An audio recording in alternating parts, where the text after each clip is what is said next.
this girl, there was a day she sat down in the office and the team came and there was a graph that was supposed to be done, but it wasn't done, and it was her fault, but there was a reason, a viable reason why. And the team members there talking. Do you know, in a professional scenery, she started crying. Like she was wailing, she was screaming, and she told her team leader to not even talk to her in the office. So, emotional intelligence, very, very important. So that was by the way. Right now, we're going to be talking about being a world changer. Being a world changer. To be honest, each time I start my speeches around where I've spoken before, I say everybody in this building is very, very important. Every aspect of this building is very important. The pillars, the walls, the ceiling, the roof, the radiator, everything comes together to keep this building functioning at its full capacity. So everybody in this world has been ordained a world changer, but the only question I have for you today is, do you want to be a world changer? Nobody came to this earth by mistake. Gone are the days of Frederick Douglass, where human beings belong to human beings. Gone are the days of Solomon Northup, where human beings belong to human beings. Right now, you as a person have your own potential deposited in you, and what makes you different from the other person. So you are important. I'm just trying to lay the foundation. Now, William Lloyd Garrison said something. I was reading one of his books, and he said, once in a while, the society needs to be stirred up like a bowl of stew. And the reason why that needs to be done is because the juicy part of the stew, of the pot of the stew, is where? Who can help me out? Where? The bottom. So you need to stir it a bit so that all the juicy parts will actually come to the top.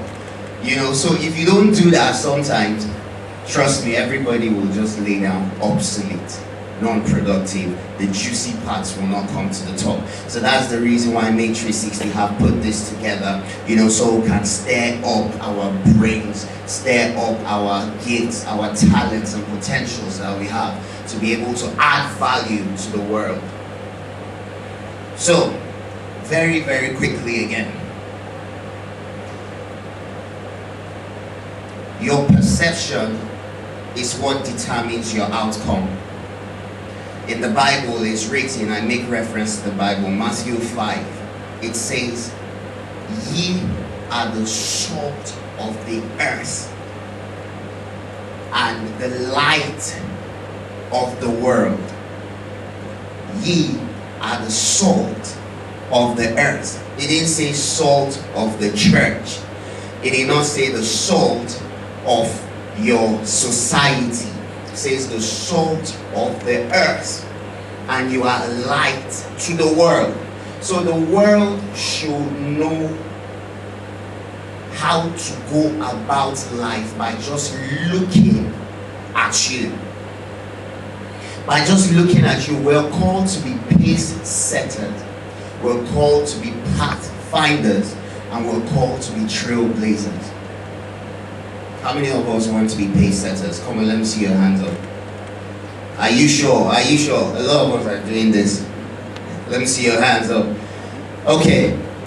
So if you are called to be a pace setter and a trailblazer and a pathfinder, then there is something, there is a place for you on earth. There is a place that the potential you have, if it does not come to limelight or come out to full play, the world will be deficient in that aspect. Enough of the competition.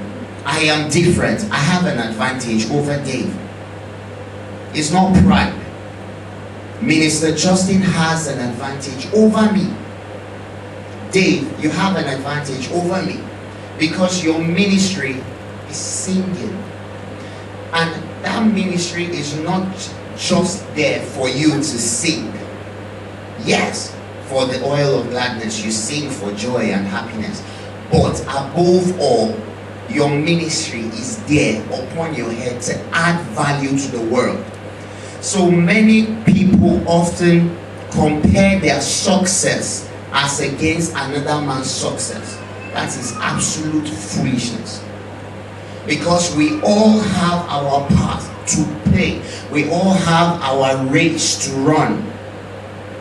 My destiny is different. I measure my success based on the laps I have covered in the race of my destiny. So I have an advantage over you. It's not pride, it's not competition. The place I go to cut my hair, his name is Steve, he's right there. See, it's not pride, but once he sits down, I actually book for my haircut maybe like 45 minutes before I come. The reason why people are queuing up just for him to cut their hair is because he has an advantage over others. So stop the competition. Stop the competition. We are the salt of the earth. We are supposed to sweeten the tasteless world. We're supposed to sit down and add value to the world. Tell me a man that enjoys constant promotion in an organization, and I'll show you a man that adds value to that company. Once you add value to the company, listen, a lot of us consume, but we don't give out. This is a law that governs existence. Is a law, just the way the law of giving, give and it shall be given unto you. If you consume and you don't give out, you are on your way to the grave.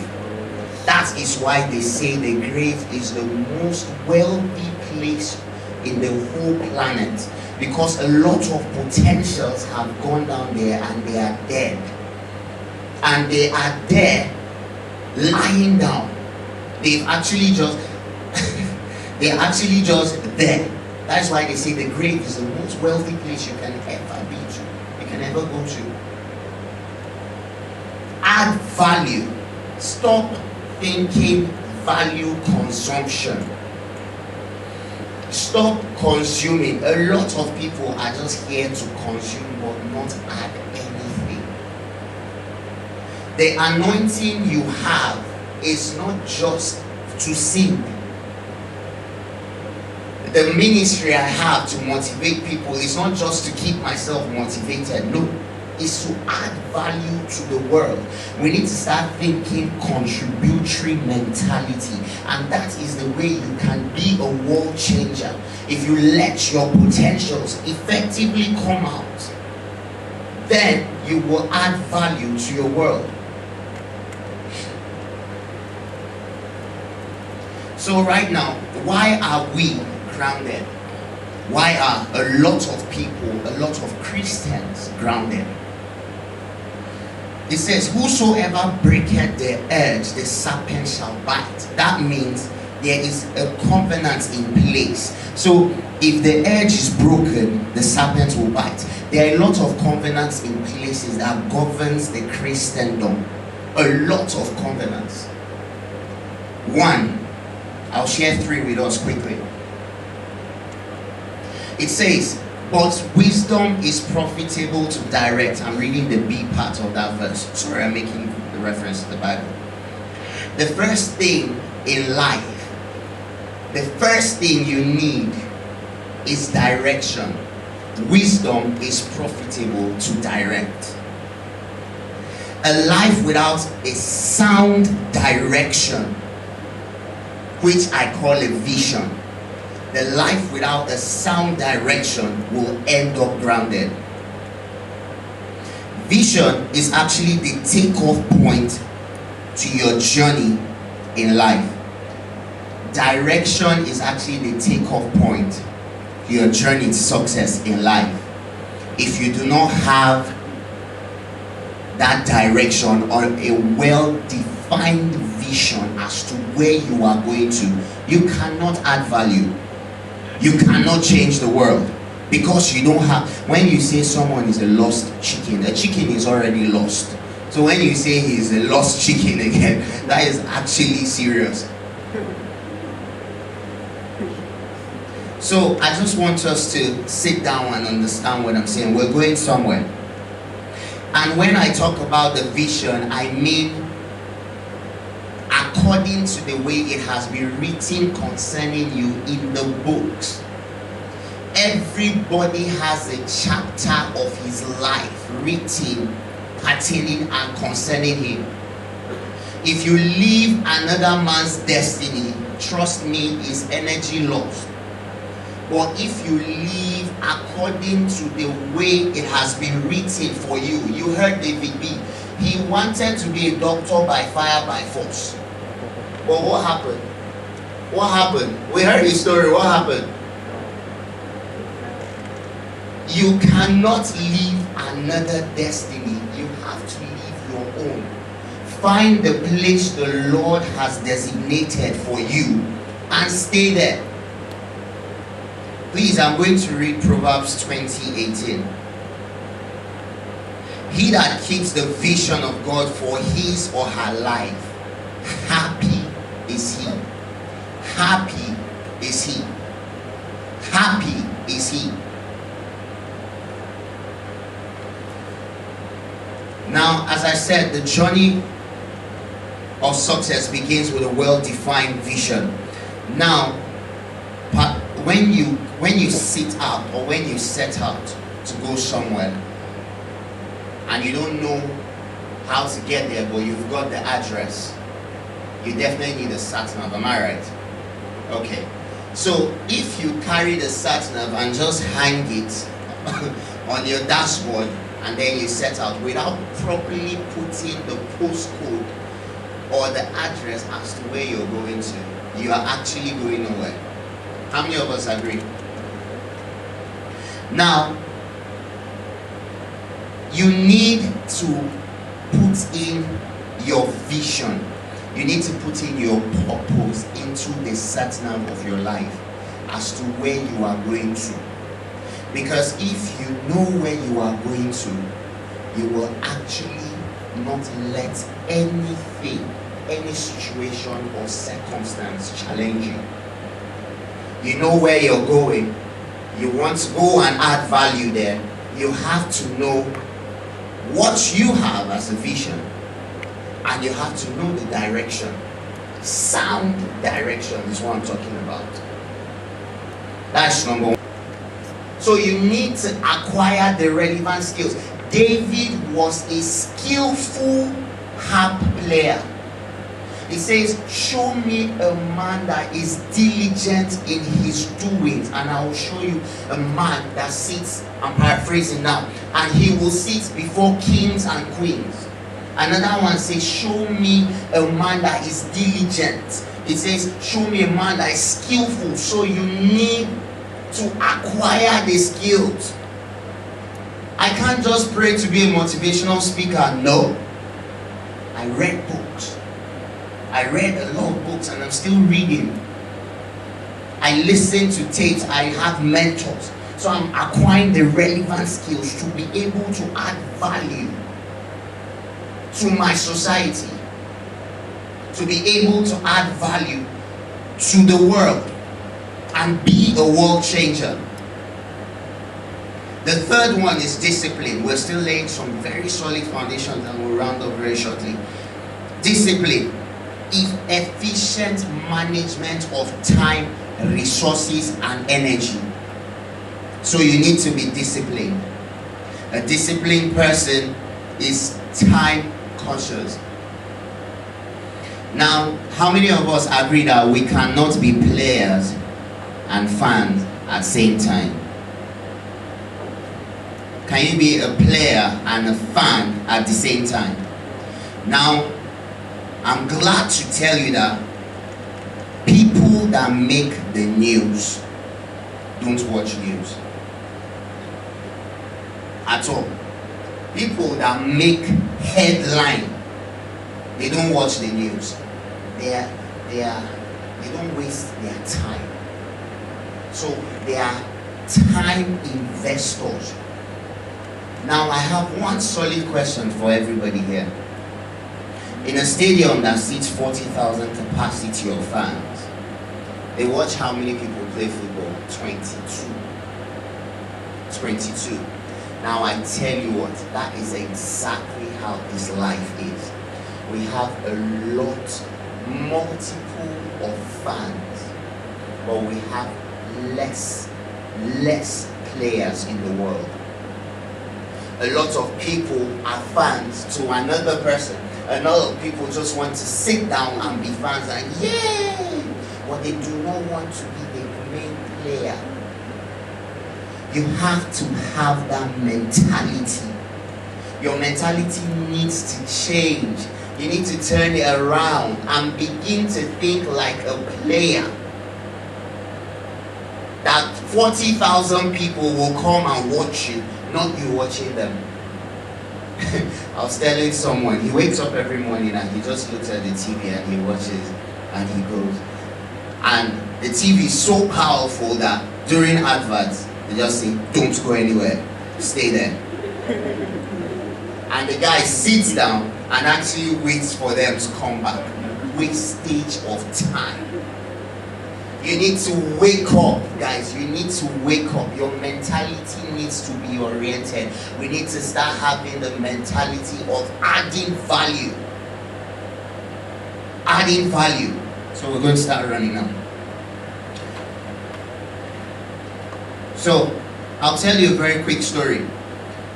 I love this story so much. A lion, very baby lion, a tiny lion. A farmer, a hunter actually, he found and he has like a flock of sheep. What happened was they went out and then he just found this cub, this lovely looking lion. Tiny one, and took him over and then he put him with the sheep. And the lion lost its perspective to its environment. And the reason why that happened is because he was flocking or he was parleying with sheep, whereas he's a lion. Now a lot of us we have lost our identity to the circumstances in our lives. For the fact that you're going through something does not mean that you define who you are. So what happened was, this lion, sheep lion, I'll call it, because now it has changed, it's no longer a lion. You know, so they went out to just eat. They used to eat grass. The lions there eating some lovely grass like that. You know, and then what happened was, one day a lion appeared and they took off. The sheep lion ran faster than the sheep. I'm going somewhere. He ran faster than them and they went. He was like, wow, did you see that monster? And the others were like, man, that monster is bad. And then it happened again. And then the third time, they went to drink water. The sheep lion and his brothers. They went to drink water. And when they bent over to take from the river that was flowing, it took off. The lion took off so fast. And he went away and he said, but guys, why are you guys not running? Didn't you see the monster in the water? The one that we saw. And the sheep were like, we didn't see any monster. So he came back and he looked and he saw that, oh, he did this, he did that, he did this. And then he saw his true identity. He saw that he does not look like this guy is. So when the other lion came again and roared, He stood and he went up to them and they waggled their tails together and they walked away. Now what am I trying to say? We need to pick our identity. from the scriptures as it has been written pertaining you. You need to pick up your identity and know who you are. That is why even when things are not happening the way you want them to happen, you need to know that your identity is a kingly one. I was looking for a job. I always tell people this thing: as far as your eyes can see, so it shall be unto you. If you do not see, you cannot get. If you don't think it, you cannot be it. After Power Night one day, I was just walking and I entered the pastor's office and he said, "You, where do you want to work?" I was looking for a job for 10 months. And he said, "You, where do you want to work?" And I said, "Jaguar Land Rover." I did not think it because I did not even hesitate to answer him because I had seen myself already. I had thought about it and I am it. That is my identity because I know what I carry. So if you ask me that time, "What are you doing?" I tell you, I'm going to the office. I bought a lot of shirts every day. Like I will buy shirts and just keep, whereas the job was not coming. And then pastor, what he did was he prayed. He said, "There is a vacancy for you there." And I accepted it and I said, "Amen." Dave, you know why? Because I had seen it already and I am thinking it. Now where do I work today? Jaguar Land Rover. I've been working there since last year, January. Now you have to see it. You have to know what you carry, bro. Sisters, brothers, you need to know what you carry. Right now, one of the things that I want to tell you guys is we belong to a global family. We belong to a global system. And I call that system global because Abraham is not local.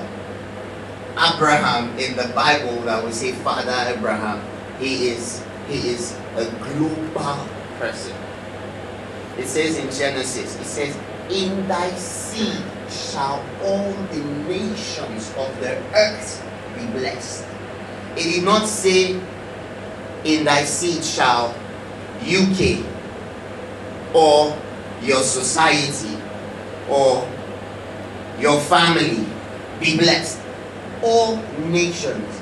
That is to tell you that Abraham is a global person. So we operate in an Abrahamic realm of blessing. So you as a son of Abraham should not think locally.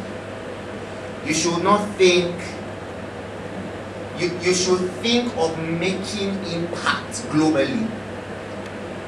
That's why when Emeka said Made360 worldwide, I was so happy because I'm not thinking about just Coventry. No. I'm not thinking about US alone. No. I'm not thinking of Canada. No. I'm thinking about the world and how I can add value to it. The moment you are not adding value, whether you like it or not, you are losing value. Basic fact. And it says in Genesis 26 again, Isaac waxed stronger. And the Philistines envied him. A whole nation envied one person. No wonder the Bible says, "You shall lend unto nations, you shall not borrow." Why did the Bible say nation? World changers. We should think globally. We should think globally. So if you are lending to nations, then a nation is not just, it says nations. Right now, I'll tell you this story and we'll close. Kenneth Higgins was talking about a man, and this man paid for a ticket to get on a voyage on a ship and go for holiday for 10 days. 10 days. So he was ocean born, as we say, airborne. He was going to be on the waters for 10 days. And this man carried a sack He carried a sack of cabin biscuits. How many of us from Nigeria, we know what cabin biscuits is now? Of course, standard cabin biscuit or Oxford. He carried a sack of cabin biscuits onto the voyage. And for 10 days minus 7 days, how many days left? 3 days. That guy was constantly eating cabin biscuits. And one of the concerned co-travelers came to him and said, but guy, I have not seen you during dinner or the ball or the celebrations we've been having. What's the reason why? And he said, I do not have money to pay for the dinner or the ball. He's adjusting. He has spent 7 days already. And he had 3 more days to go. And then that co-traveler told him, but your ticket covers everything. So he enjoyed the blessings of cabin biscuits for 7 days, and his ticket covered his meal. If it was me, but I'll just continue eating the cabin biscuits. Let's just continue. Now, what am I trying to say? A lot of us think what we have now is just basically for us to go through life and make life. Most of us think me being a doctor is just to prescribe medicine to people. A lot of people think my singing ability is just to stand and sing. It comes with a lot of things. There are people, a lot of destinies that are dependent on your ticket, on your destiny. There are a lot of things that your destiny carries that you need to bring out to add value to your world. Most of us don't know that our destinies carry a lot of things. I'll tell you another story. Story of an elephant. Then we end up here. This elephant was a massive one. An elephant is big already, but when you say this elephant is massive, and how do I know? It consumes 1,400 of straws a day. And do you know the straw I'm talking about? You know what elephant? Massive straw. It's bigger than this pole here. It consumes 140 a day.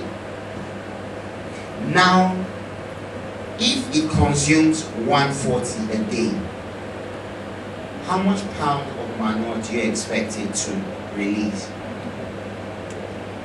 How many? Okay. Now, it consumes 140. This elephant is in the States. And it releases 100 pounds of manure. If it does less than that, it's on its way to the grave. That brings me back to the point I made at the beginning. You consume and consume. It's a law that governs it. If you consume, you have to give out. If you take in, you have to give out. This elephant takes in, but it releases a lot.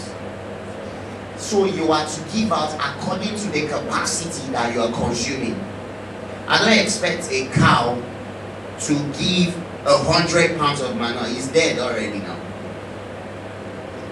You know, so truthfully, what we need to realize as I close right now is no product leaves the factory and comes to the market without a purpose. Every product that leaves the factory and goes to the marketplace has a purpose for it. So sometimes we as Christians, we actually have, God has released us from his factory in heaven to come to earth because we have a purpose for the earth. We have value to add to the earth. As every product that appears at the marketplace has its reason for being there and its purpose, we as children of God, we as human beings have our reason for being on this earth. Now it just takes you to make that choice. Do you want to have a myopic thinking mentality? Do you want to stay negative with negative energy in and around you? Do you want to have pity for yourself because of the circumstances you're going through? Or you want to wake up and emerge a world changer? Or you want to wake up and say, I cannot give up, I will press on? Or you want to wake up and say, no matter what the circumstances are, you cannot define who I truly am? I need us to think about it, guys. I need us to think about it. I am made. I am made. I am made. Come on, let's put our hands together.